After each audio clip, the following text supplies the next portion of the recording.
عمر بن عبدالعزیز رحمۃ اللہ علیہ فرماتے ہیں کہ جو انسان علم کے بغیر عبادت گزاری اختیار کرتا ہے اس انسان کے عمل میں فساد زیادہ ہوتا ہے اور صلاح یا اصلاح کم ہوتی ہے۔ اسی طرح سے آپ معاملات کو دیکھیں، ایک آدمی تجارت کے میدان میں قدم رکھتا ہے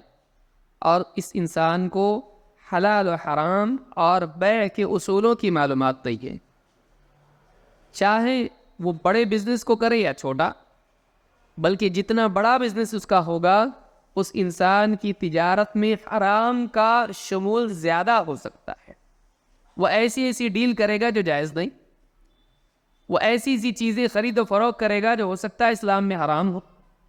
اگر علم نہیں ہے اور اس کے بعد تجارت بڑھ گئی اور پھر آ کے کوئی کہے یہ جو آپ کی تجارت ہے اس میں یہ چیز فلاں چیز حرام ہے، فلاں چیز حرام، اب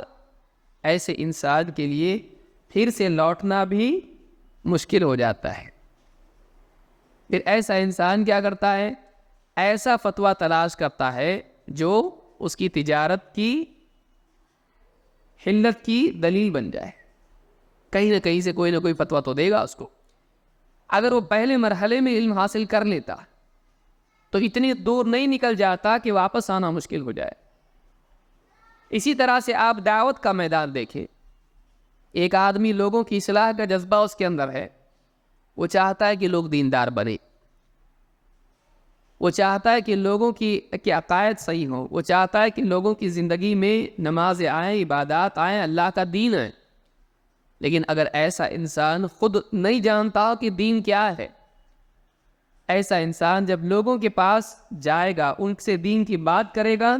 اپنی عقل سے حلال کو حرام، حق کو باطل، سنت کو بدعت، بدعت کو سنت، اور نہ جانے کتنی غلطیاں کرے گا، سننے والے اس کی بات اس کے جذبے کی وجہ سے قبول کریں گے، جیسا یہ بتائے گا ویسا عمل کریں گے۔ آج دنیا بھر میں آپ دیکھیے، دین کے علم کے بغیر لوگوں کے درمیان دین کی خدمت کرنے والوں کی وجہ سے دین کا کتنا نقصان ہو رہا ہے۔ جتنا نقصان اسلام کے دشمنوں کی وجہ سے ہو رہا ہے،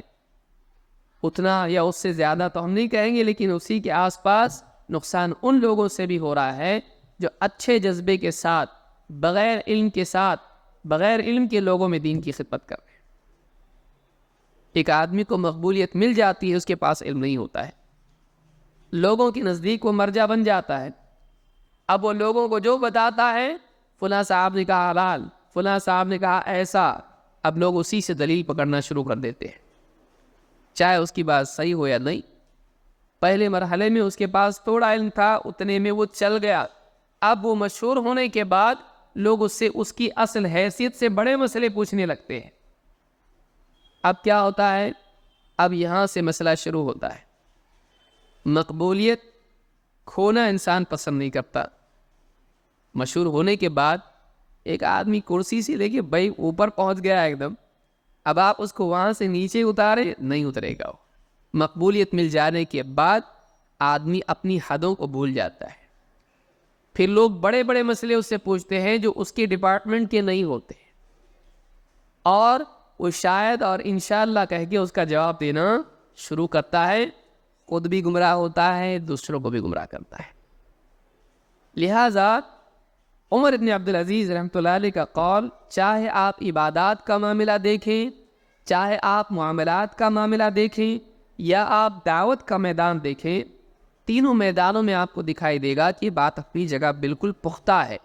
کہ جو انسان دین کے میدان میں علم کے بغیر قدم رکھتا ہے، ایسا انسان فائدے سے زیادہ نقصان کرتا ہے، تو امام الدارمی نے اس کو روایت کیا ہے۔